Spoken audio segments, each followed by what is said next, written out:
성경으로 신앙 고백하시겠습니다. 전능하사 천지를 만드신 하나님 아버지를 내가 믿사오며 그 외아들 우리 주 예수 그리스도를 믿사오니 이는 성령으로 잉태하사 동정녀 마리아에게 나시고 본디오 빌라도에게 고난을 받으사 십자가에 못 박혀 죽으시고 장사한 지 사흘 만에 죽은 자 가운데서 다시 살아나시며 하늘에 오르사 전능하신 하나님 우편에 앉아 계시다가 저리로서 자녀와 죽은 자를 심판하러 오시리라. 성령을 믿사오며 거룩한 공예와 성도가 서로 교통하는 것과 죄를 사하여 주시는 것과 몸이 다시 사는 것과 영원히 사는 것을 믿사옵나이다. 아멘. 다 같이 자리 앉으시고 찬송가 218장 찬양하겠습니다.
고맙고 좋으신 사랑의 아버지 하나님, 오늘도 더운 날씨 때문에 예배 드리는 것을 걱정하고 있지만 계절은 여전히 오고 가고 하면서 때를 따라 이 땅에 비와 바람과 햇빛과 눈을 내려주어서 적당한 추위와 더위, 시원함과 따뜻함을 허락하시어 하나님께서 창조하신 이 자연과 인간들을 생육하고 번성하게 해주고 계심을 다시 한번 이 시간 생각하며 어느 순간에도 어느 상황 속에서도 하나님의 임재와 사랑을 확인하며 감사를 드립니다. 우리는 하나님의 형상으로 지음받은 하나님의 아들, 딸들로서 당신의 외아들 예수 그리스도의 핏값으로 구원을 허락하신 존재임을 자각하며 아버지의 자녀다운 삶을 살아가기를 소망합니다. 그러기 위하여 먼저 말씀으로 돌아가서 우리들의 죄를 회개하며 아버지의 마음과 뜻을 분별하여 하나님의 마음에 합당한 삶을 살아가기를 간절히 원합니다. 그러나 우리들의 마음은 원이로되 연약하여 때로 쓰러지고 넘어지고 늘 아버지 하나님 어려운 가운데 있사오나 주여 저희들을 아버지의 불꽃 같은 눈으로 지켜주시어서 끝까지 주님의 길을 향하여 전 인생을 통하여 성실하게 주님 앞으로 나아갈 수 있도록 하나님 도와주시기를 간절히 원합니다. 주님의 계획하신 가운데 허락하신 이 주님의 기회를 이 시간 기억해 주시옵소서. 오늘의 예배를 기쁘게 받아주시기를 원하며 말씀을 증거하실 정가포 목사님을 축복해 주시사 영육의 강건함을 지켜주시기를 간절히 원합니다. 오늘의 증거되는 말씀들이 이 시간 살아서 역사하여 듣는 우리들 각자에게 혼과 영을 깨우는 말씀들이 되어지며 위로와 치유의 역사가 일어나는 말씀들이 되어지기를 간절히 소망합니다. 또한 각각의 우리 성도들의 가정의 문제를 위하여 이 시간 기도드리기를 원합니다. 정 권사님의 치료 과정을 주님께서 개입해 주셔서 가장 좋은 때 훌륭한 의사들을 통하여 치료가 이루어지기를 원하며 여러 가지 육체의 어려움 가운데 있는 교우들을 이 시간 지켜주시기를 원합니다.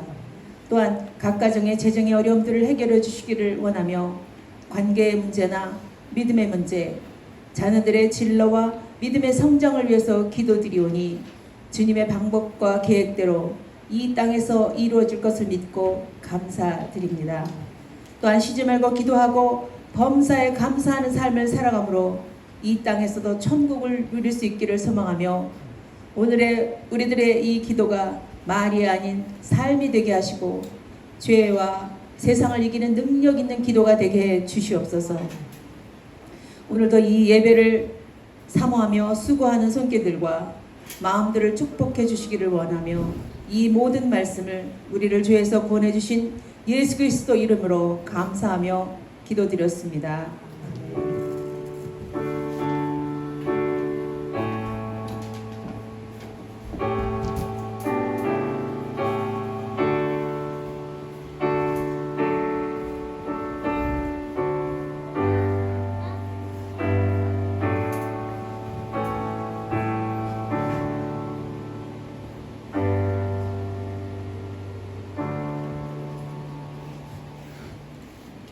봉헌하겠습니다.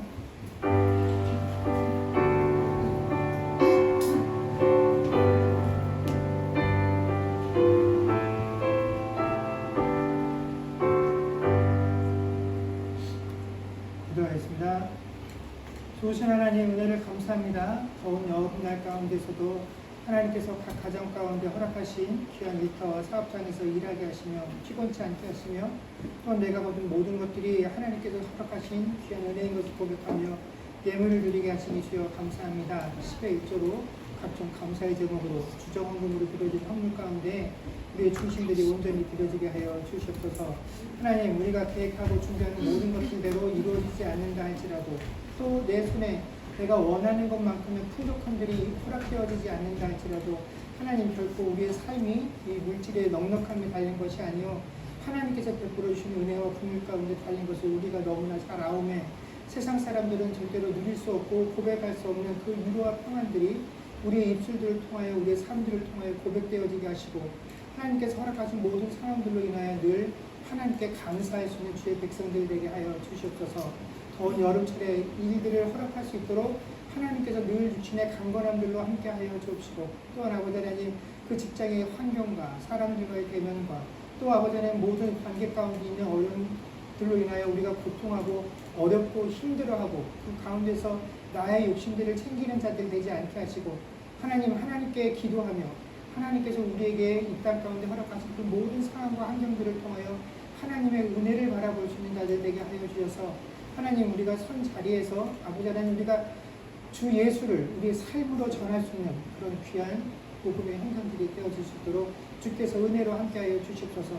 힘들고 어려울 때마다 무엇을 대답해야 할지 모를 때 하나님께서 지혜를 허락하여 주셔서 하나님 참으로 세상을 지혜롭게 살아가는 자들 되게 하시고 한 가지를 양보함을 통하여 10가지를 얻는 그 이득들이 우리의 삶 가운데 하나님의 은혜 가운데 있다는 것을 늘 명심하고 세상과는 분명히 구별되어진 삶을 살아갈 수 있는 주의 백성들 되게 하여 주시옵소서.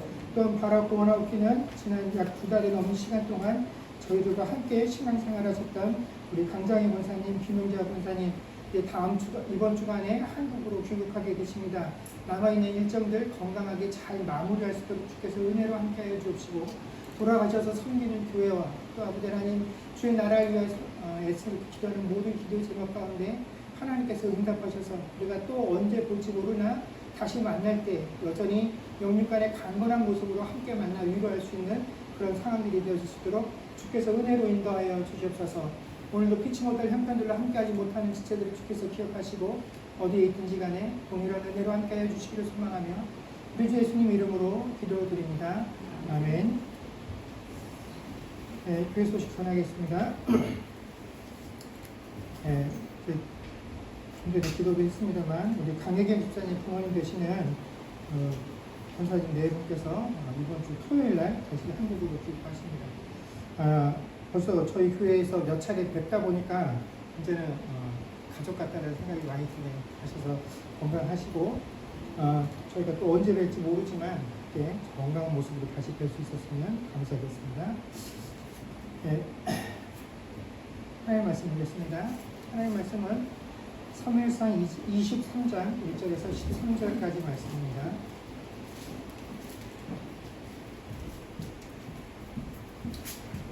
사무엘상 23장 1절에서 13절까지 말씀을 저와 여러분 한 절씩 보도록 하겠습니다.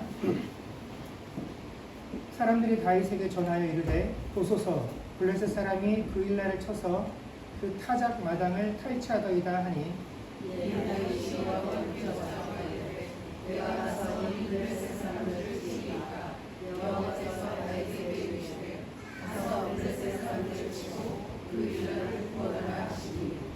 다윗의 사람들이 그에게 이르되 보소서 우리가 유다에 있기도 두렵거든 하물며 그 일라에 가서 블레셋 사람들의 군대를 치는 일이리까 한지라.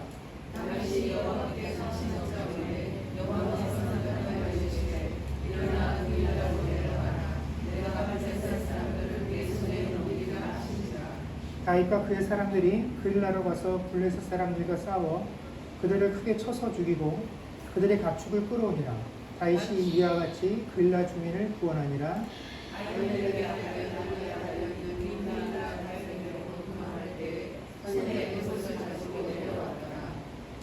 다윗이 그 일라에 온 것을 어떤 사람이 사울에게 알림해 사울이 이르되 하나님이 그를 내 손에 넘기셨도다.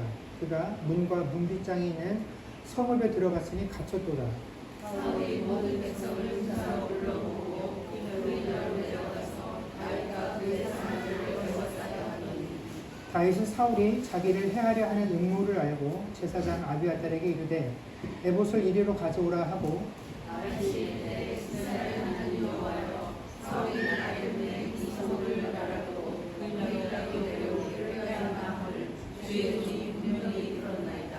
그 일날 사람들이 나를 그의 손에 넘기겠나이까. 주의 종이 들은 대로 사울이 내려오겠나이까.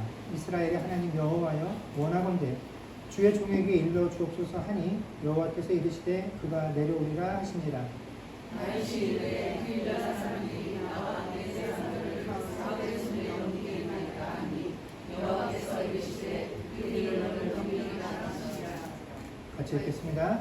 다윗과 그의 사람 600명 가량이 일어나 그 일날을 떠나서 갈 수 있는 곳으로 갔더니 다윗이 그 일날에서 피한 것을 어떤 사람이 사울에게 말하매 사울이 가기를 그치니라.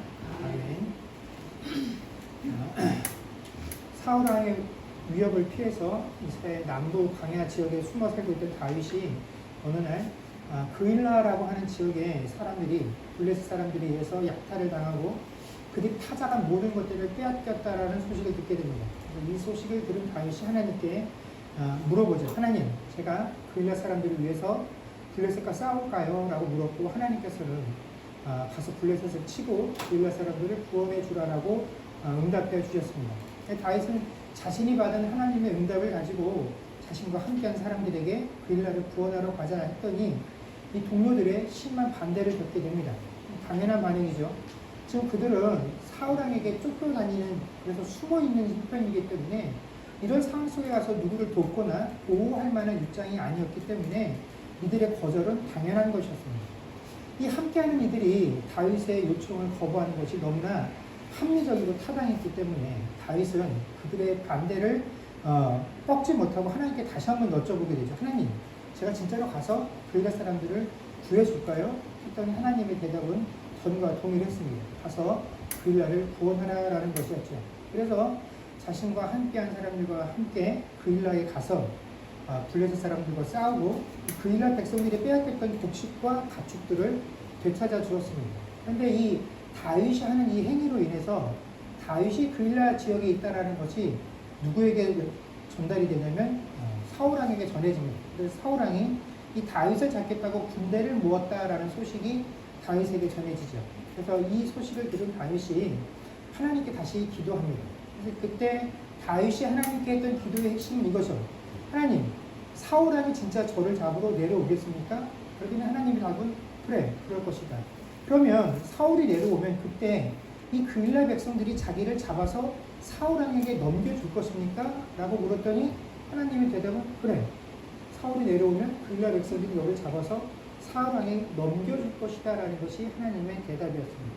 이 대답을 들은 다윗은 조용히 이 그일라 지역에서 떠나서 자신이 원래 살았던 그 유대 남쪽 광야 지역으로 물려가게 됩니다. 여러분, 자신이 목숨을 위협받고 있는 상황 속에서도 다윗은 자신의 안위를 돌보지 않고 그일라 백성들을 구하는 일에 전적으로 매진을 했습니다. 그래서 그일라 백성들도 다윗이 자신들에게 베풀어 준 것이 얼마나 큰 은혜인지 잘 알고 있었을 것입니다. 사실 다윗에게는 이 그일라 백성들을 구원해 주어야 할 어떠한 책임이나 명분이 있었던 건 아니죠. 그일라를 보호하고 그일라를 구원해 줄 일은 누구에게 속한 일입니까? 사울왕에게 속한 일이죠. 근데 사울왕은 그 일을 하지 않고 다윗이 그 일을 대신해 주었습니다. 몇 배의 은혜를 입은 것이죠. 더군다나 그 그일라 지역에 들어가서 아무것도 그일라 사람들에게 해를 끼친 것이 하나도 아직까지 없었습니다.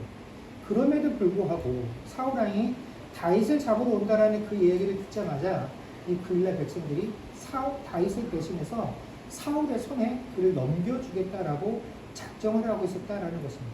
그런데 사실 오늘 우리가 더욱더 주목해서 보아야 할 것은 이 그일라 백성들이 다윗을 대신해서 다윗을 넘겨주려겠다는 것이 아니라 사실 이 부분이 훨씬 중요합니다. 뭐냐면 우리가 이 그일라에서 벌어진 다윗의 활약은 그가 이전과는 다르게 이 일은 철저하게 하나님께 묻고 하나님의 뜻에 순종한 결과였다라는 사실입니다.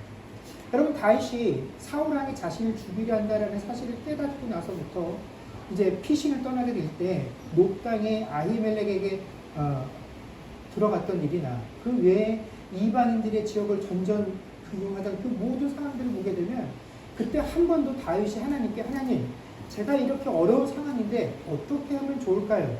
하나님의 뜻이 무엇입니까? 제가 어떻게 하면 좋겠습니까? 하고 한 번도 물은 적이 없었습니다. 그저 그 상황에 맞춰서 자신이 생각할 때 이게 가장 좋겠다 하는 그 자신의 선택을 따라서 자신의 지식을 쫓아서 그런 결정을 내리고 그대로 움직였습니다. 그런데 그러던 다윗이 이제 정신을 차리고 처음으로 하나님께 하나님, 그일라 백성이 저렇게 어려움에 처했는데 제가 가서 도울까요? 하고 비로소 하나님께 묻기 시작했다라는 것이죠. 바로 그 첫 번째, 하나님께 묻기 시작한 이 다윗의 변화, 그 다윗의 변화를 얻게 된 그 행동의 결과가 바로 그일라 주민의 배신이었다라는 것입니다. 여러분, 많은 신자들이 내가 신앙생활을 하면서 또 이 땅을 살아가면서 뭔가를 결정하고 선택을 할 때 내 욕심을 다 버리고 하나님께 묻고 그래도 그 물음에 대한 응답이라고 여겨서 그 응답에 순종을 하며 살았다라고 한다면 마땅히 그 선택에 대해서 좋은 결과를 얻어야 할 것이다라고 우리들은 생각을 하며 신앙생활을 합니다. 여러분, 지금까지 다윗이 모든 일들을 할 때마다 일이 순조롭게 풀리지 않고 어려움 또 좋지 못한 결과들을 얻었던 이유가 하나님께 묻지 않고 자신의 생각대로 움직였기 때문이라고 한다면 반대로 이 그일라의 경우처럼 하나님께 철저하게 묻고 또 그 하나님께 주신 그 말씀의 응답대로 움직였다라고 한다면 결과 역시 이전과는 반대로 형통하고 성공의 모습으로 우리 삶에 드러나야 될 것이다 라고 우리는 확신을 합니다. 그렇지 않다면 누가 하나님께 묻고 하나님께서 우리에게 주신 그 말씀에 우리가 순종하며 신앙생활을 할 수 있겠습니까? 지금도 많은 신자들이 순종하며 복받는다라는 이 목사님들의 선포에 아멘으로 화답을 합니다. 그런데 목사님들이 이렇게 말씀하실 때 성도들이 아멘이라고 하는 이 대답 속에는 정말로 하나님 말씀에 순종하기만 하면 당연히 거기에 합당한 보상이 있을 것이다 라고 하는 그 합리적인 기대가 우리 안에도 있기 때문에 우리가 무조건적으로 그 말씀에 아멘이라고 하는 것입니다. 그런데 오늘 본문 말씀을 한번 보십시오. 다윗이 겪고 있는 이 상황을 과연 우리가 복이라고 말할 수 있겠습니까?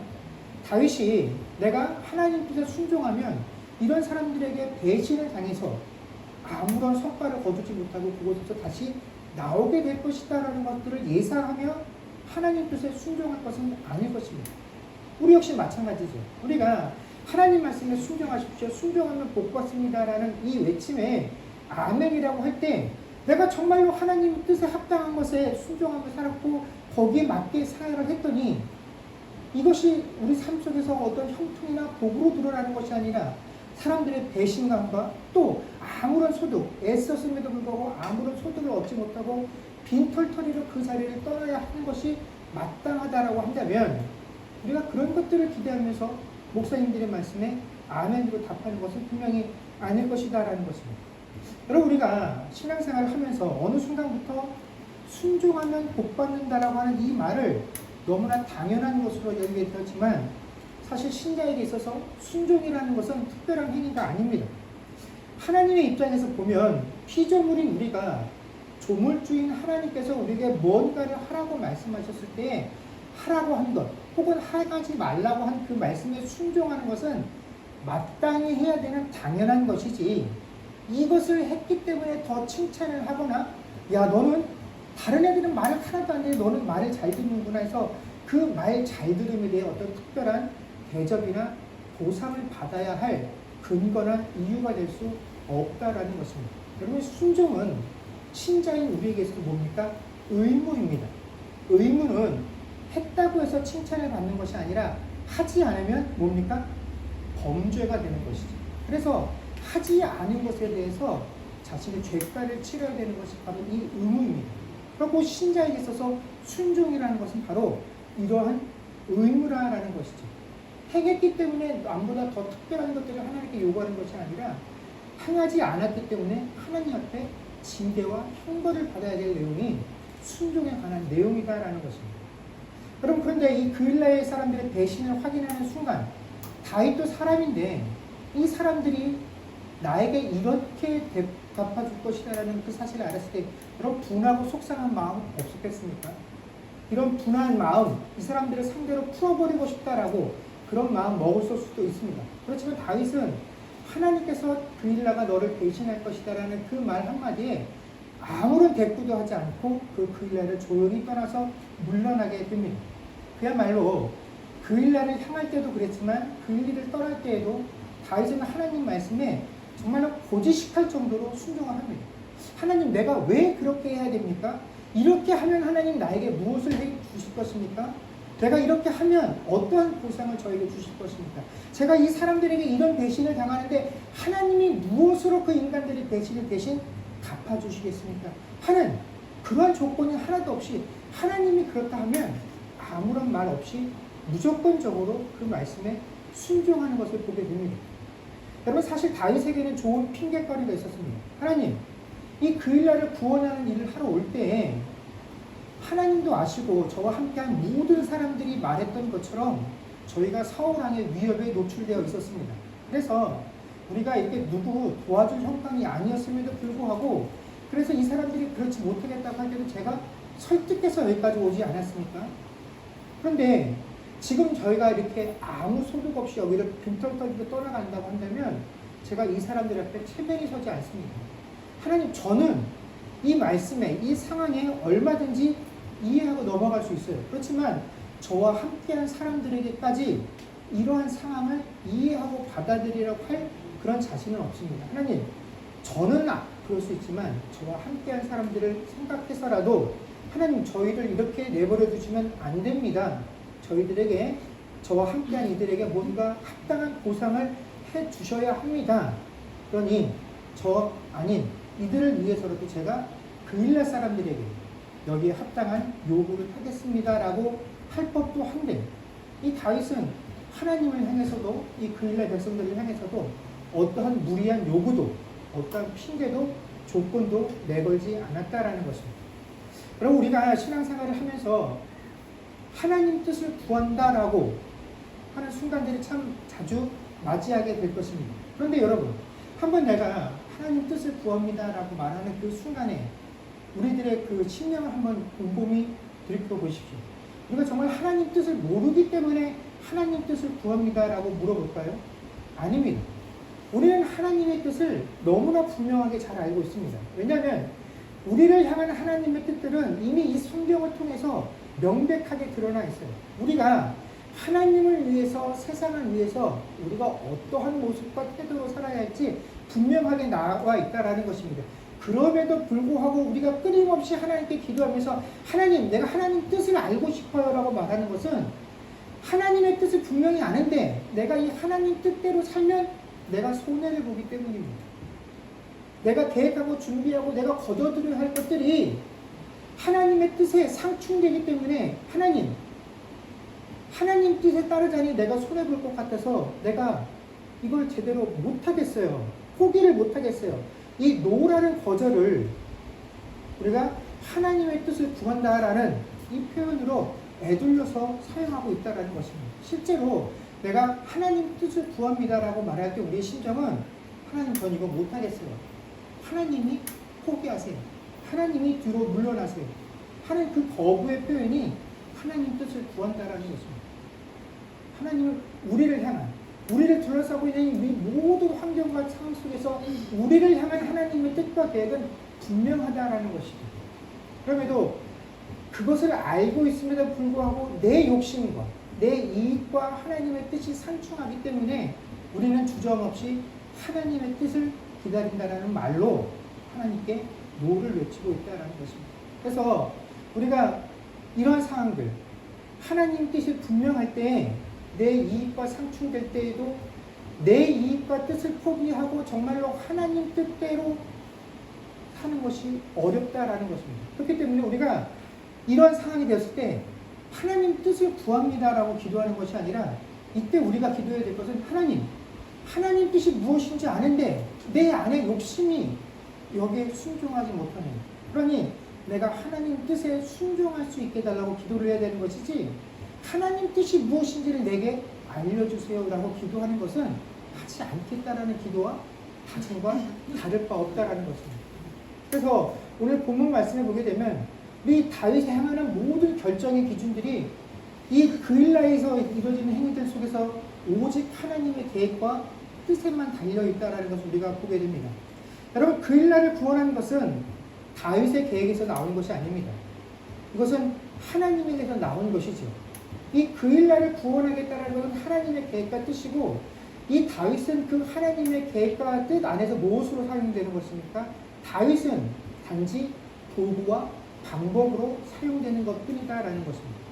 여러분, 다윗은 자신이 하나님께서 그일라를 구원하시겠다는 이 하나님의 계획과 뜻 안에서 내가 하나님의 도구이구나, 하나님의 수단이구나 라는 것을 알고 있었기 때문에 자신의 목숨을 걸고 이 블레셋 사람들과 싸웠고 그일라를 구원하는 일에 매진을 했습니다. 그리고 이제 그일라를 구원해야 하는 그 일, 하나님의 뜻과 계획이 완료되었는과 동시에 다윗이 느끼는 것은 뭐냐면 내 역할이 끝났다라는 것입니다. 그렇기 때문에 또 조용히 이제 나는 원래 나이가 있던 자리로 물러나야 한다라는 그 사실을 다윗이 알고 있었다라는 것입니다. 다윗이 그일라로 오기 전에 처음부터 내가 이 그일라를 구원하는 이 행위를 통해서 그일라로부터 뭔가 보상을 받고 뭔가 좀 혜택을 받고 뭔가 좀 도움을 받겠다라고 하는 그런 생각이 단 1%도 없었다라는 것이죠. 이것은 하나님의 뜻과 계획이고 하나님의 계획은 그일라를 구원하는 것이기 때문에 그일라를 구원하는 것 이외에 나는 한 발자국도 더 나가지 않겠다라는 것이 이 다윗의 기본적인 마음 상태다라는 것입니다. 성도로서 우리가 우리의 삶과 행함이 늘 하나님께 온전히 영광이 되지 못하는 이유가 뭐냐면 우리가 입술로는 뭐라고 하면서 고백을 합니까? 하나님이 다 하셨다라고 고백들을 합니다. 그런데 정작 우리의 마음은 그 입술에 따라가지 못해요. 입술로는 다 하나님이 하셨다고 하지만 우리의 마음에는 하나님이 다 하셨지만 분명히 그 하나님 하시는 일에 내 공헌이 있었다라고 우리들은 생각합니다.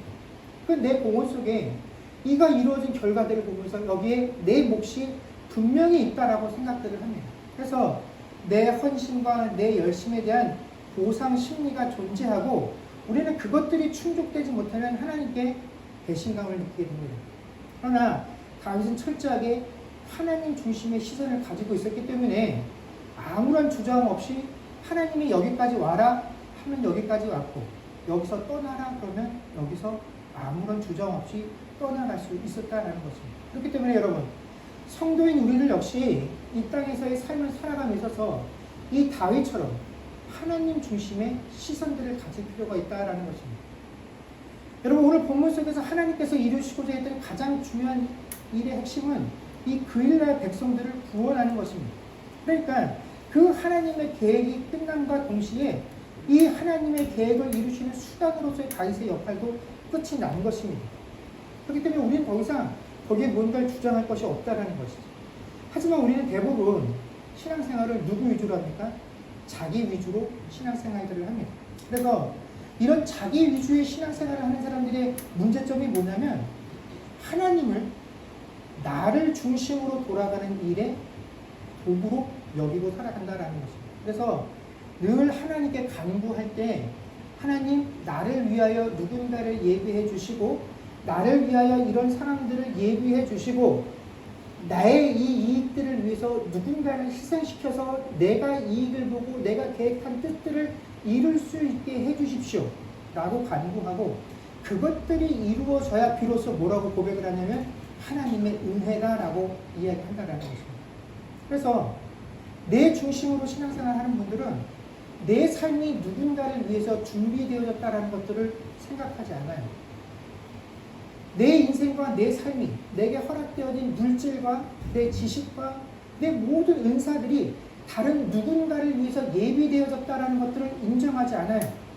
그들을 위해 사용하지 않습니다. 희생하지 않아요. 이런 것들을 전혀 고려하지 않습니다. 오히려 이렇게 되는 상황이 오면 이거를 뭐라고 부르냐면 고난이라고 부릅니다. 주님, 내가 왜 이런 고난을 주십니까? 내 옆에 왜 이런 사람 만나게 하셔서 내 물질이 새어나가게 하시고 내 시간이 부서지게 하시고 내 마음이 상하게 하십니까?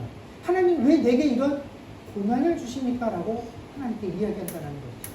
그러면서 이런 고난을 내게서 빨리 거두어 주십시오 라고 얘기를 합니다. 그러나 하나님은 나만을 위해서 모든 것들을 운영하지 아니하십니다. 하나님 세계 안에 우리는 모두가 다 한 형제요 한 지체일 뿐이죠.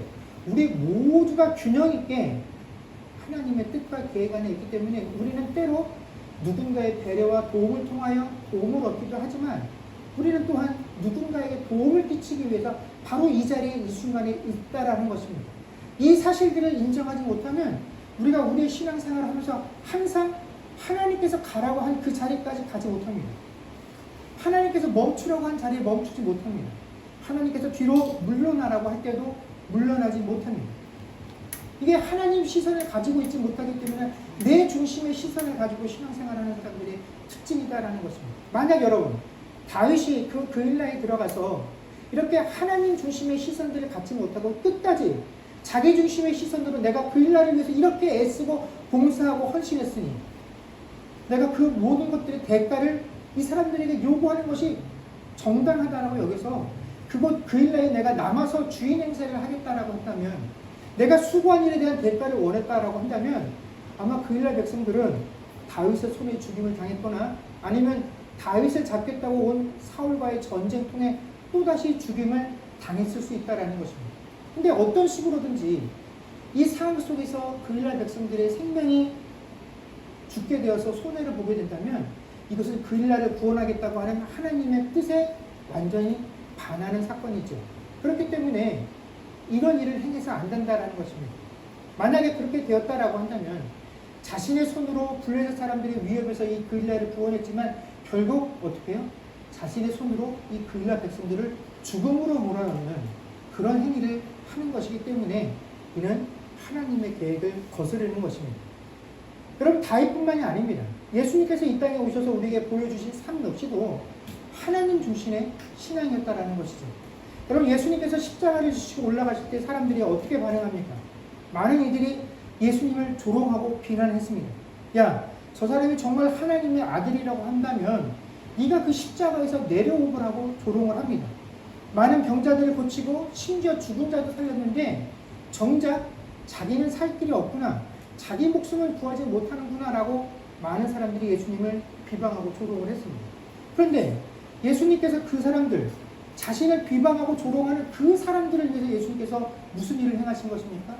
십자가를 지신 것입니다.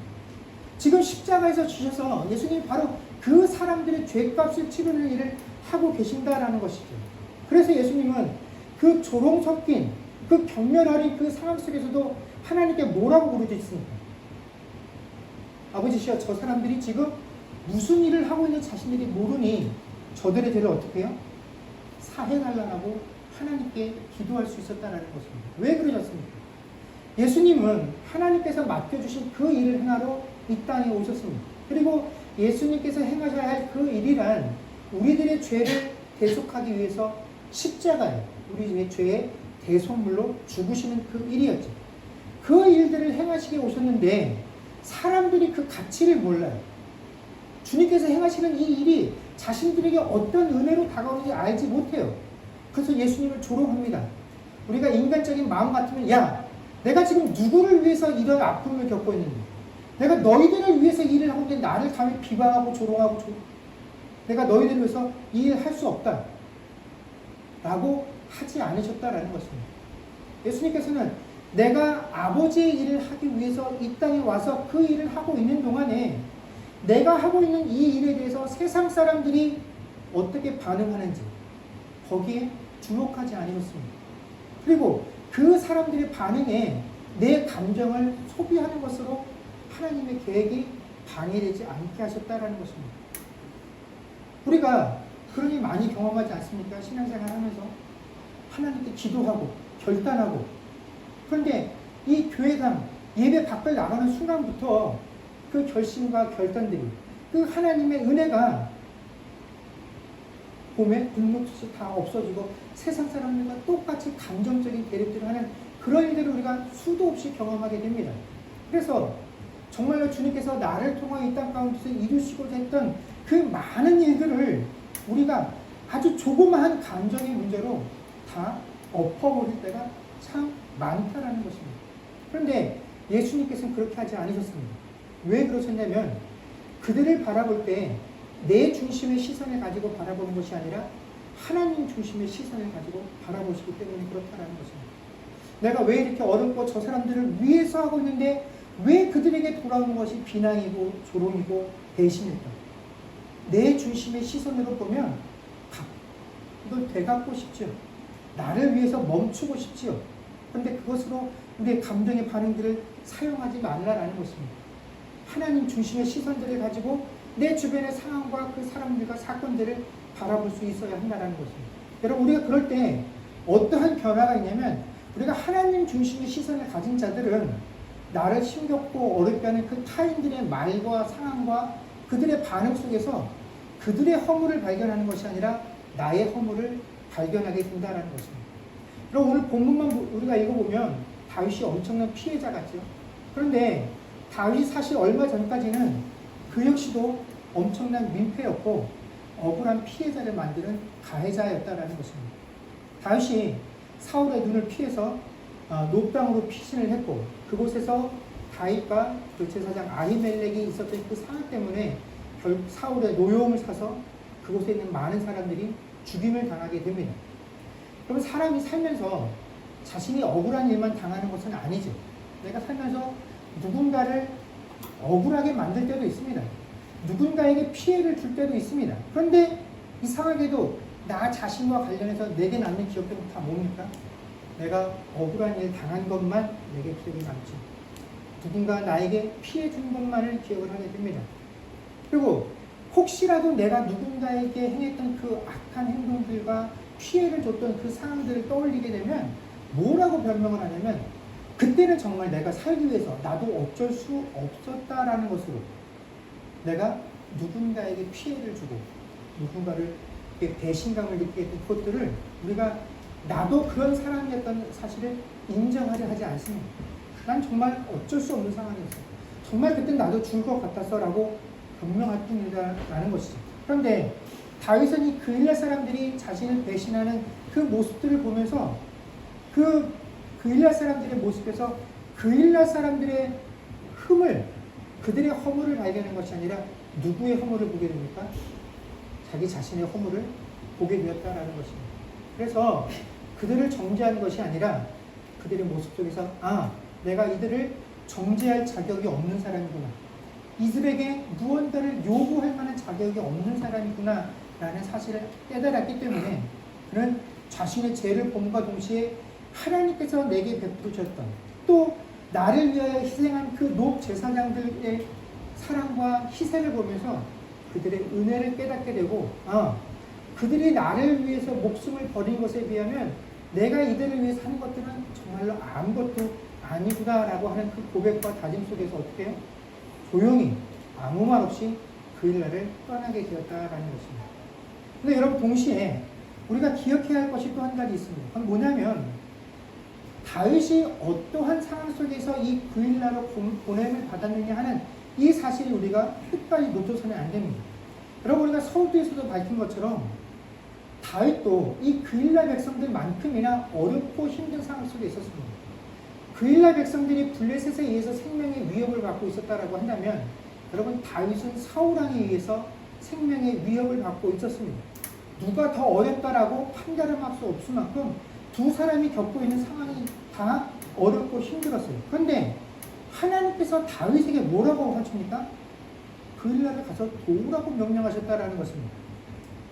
우리 같으면 어떻게 하겠습니까? 하나님, 저 정말 죽을 것 같아요. 하나님도 아시잖아요. 지금 저를 잡아 죽이겠다고 사울이 두 눈을 시퍼렇게 뜨고 있는데 제가 그곳으로 가보십시오. 당장에 사울이 저를 잡겠다고 할 텐데 저는 그렇게 하지 못합니다. 너무나 타당한 핑계거리와 변명거리가 있었어요. 그런데 다윗은 그렇게 하지 않고 하나님의 명령에 순종합니다. 아마 우리 중에 어떤 분들도 스스로 고백하기에 내가 지금 다윗과 같다라고 여기시는 분들이 있을 것입니다. 지금 내가 죽을 것 같아서 내 주변에 있는 어떤 다른 사람들보다 내가 지금 열악한 환경에 있기 때문에 누군가에게 도움을 줄 수 있는 그런 형편은 아니야 라고 스스로 생각하는 분들 계실 것입니다.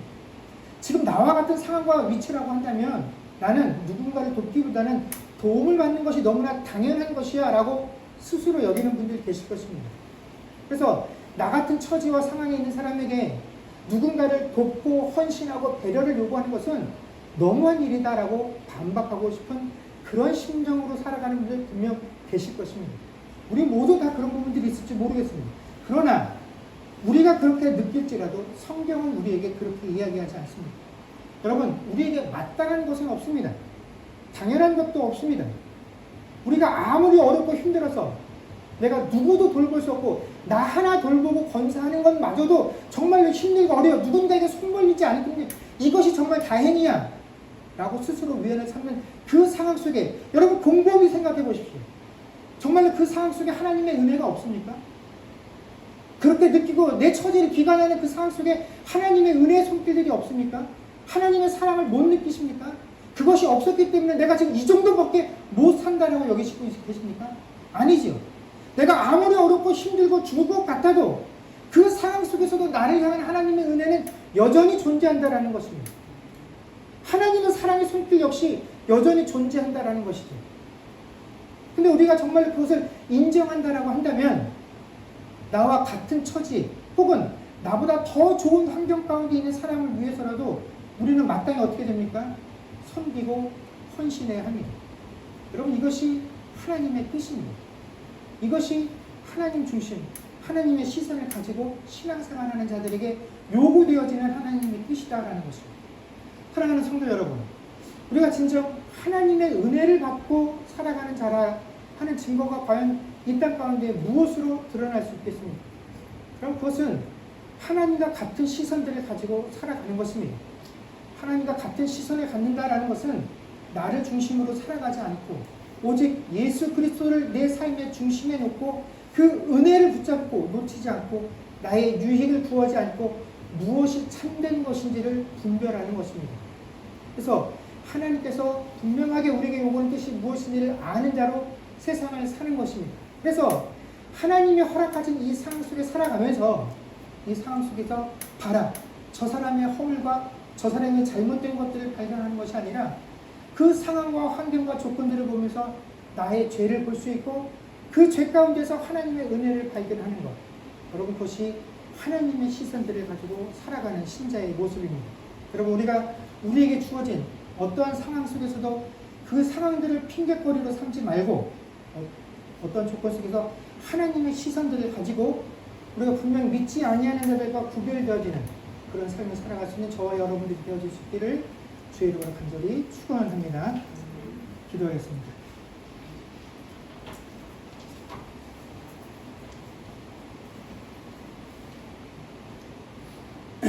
그렇습니다. 주님, 지금까지 모든 것들을 자신의 상황과 처지에 쫓아 가장 옳다라고 여겨지고 가장 나에게 유익이 되어진다라고 하는 규진을 쫓아 살고 있었던 그 다윗이 이제부터 변화되어져서 하나님께 모든 것들을 묻고 시작한 그 첫 번째 사건이 그일 나의 백성들을 구원하는 일이었습니다. 우리는 마땅히 하나님께 묻고 그 분명한 하나님 뜻 가운데 순종하면 모든 것들이 형통하고 우리가 복이다라고 부를 그런 결과가 주어질 것이다라고 기대를 하지만 다윗은 오늘 그 그일라를 구원한 일로 인하여 자신들을 사울에게 남기게 될 것이다라고 하는 그 배신의 이야기를 접하게 됩니다. 그럼에도 불구하고 다윗은 그 자리에 아무런 불평과 원망도 없이 그 자리를 떠나 또 하나님께서 말씀하신 대로 그 뜻에 순종하는 것을 보게 됩니다. 하나님, 우리가 좋은 결과들을 놓고는 얼마든지 하나님 뜻에 순종할 수 있습니다. 그러나 내 이익에 반하는 그 일들에도 과연 하나님 뜻에 순종하며 나아갈 수 있는 자들이 될 수 있겠습니까? 하나님, 우리의 순종은 내 유익과 내 기쁨과 내가 원하는 것에 합당하는 것이 아니라 그 모든 것들에 반하는 것까지도 온전히 하나님 뜻에 순종하는 것이어야 하겠습니다. 하나님, 그러기 위해서는 하나님께서 우리에게 요구하시고 허락하신 이 모든 삶의 환경들이 과연 무엇을 위한 것인지 우리가 하나님 중심의 시선들을 가져야 합니다. 그래야 내가 이 땅을 살아가면서 참으로 나뿐만 아니라 내 도움을 받는 이들도 하나님께서 나만큼이나 사랑하시는 존재라는 것. 그래서 그 사랑하는 존재들을 위해서 하나님께서 나를 희생양으로, 도구로, 수단으로 예비하시고 있다는 사실들을 우리가 인정할 때에 하나님, 우리가 하나님께서 가라고 한 자리까지 나아갈 수 있으며 하나님께서 멈추라고 하는 것을 멈추며 또 물러나라고 한 곳에서 물러날 수 있습니다.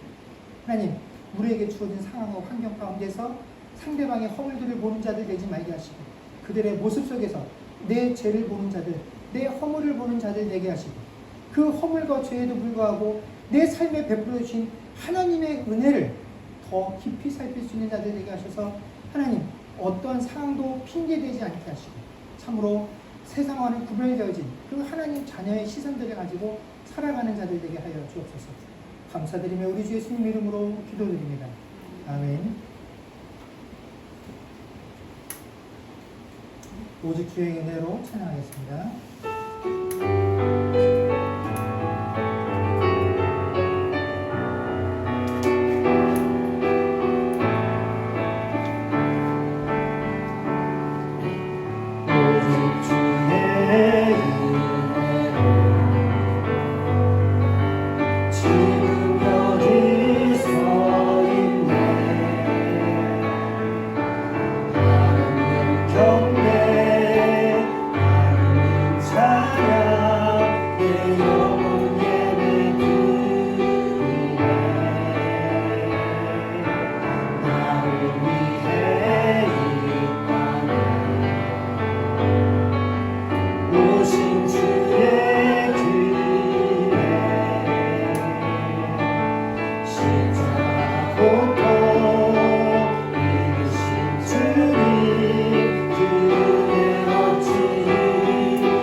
기도하겠습니다.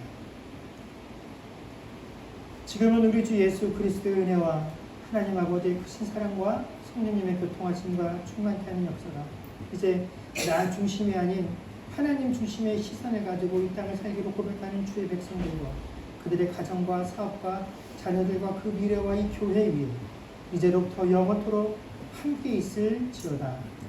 아멘.